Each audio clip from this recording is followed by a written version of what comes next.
में और आज हम नान खटाई बिस्कुट के बारे में आपको थोड़ी सी जानकारी देना चाहते हैं। उम्मीद है आपको ये फ़नी ऑडियो बिल्कुल पसंद आएगा। आपने देखा होगा कि शॉपिंग मॉल्स के बाहर रेडियो वगैरह पे या स्टॉल पे नान कटाई बिस्कुट के बारे में भी बताया जाता है, तो उसके बारे में आज हम रिकॉर्डिंग करने जा रहे हैं।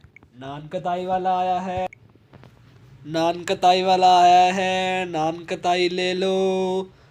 मम्मी पापा पापा नान कताई वाला आया। अरे बेटा, आपने कल ही तो खाई थी, आज फिर खाओगे? अरे भाई साहब, आपको पता है नान कताई सेहत के लिए बहुत अच्छी होती है। नहीं भाई साहब, मैं तो मेरी गुड़िया को जिद कर रहा था नहीं लेके देता, लेकिन उसने फिर भी लिया। अरे भाई साहब, आपकी गलत बात है ये तो। आओ बेटा, आप नान कताई बिस्कुट खाते हैं। अरे भैया, कितने रुपए किलो है?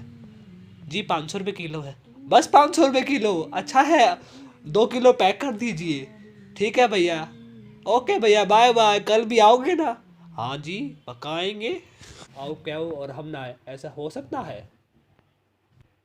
भैया भैया, नान कताई की बिस्कुट लाई हूँ, खाओगे क्या? हाँ भैया, हाँ खाऊंगा मैं। तो ना खाइए और खिलाइए नान कताई के बिस्कुट। धन्यवाद।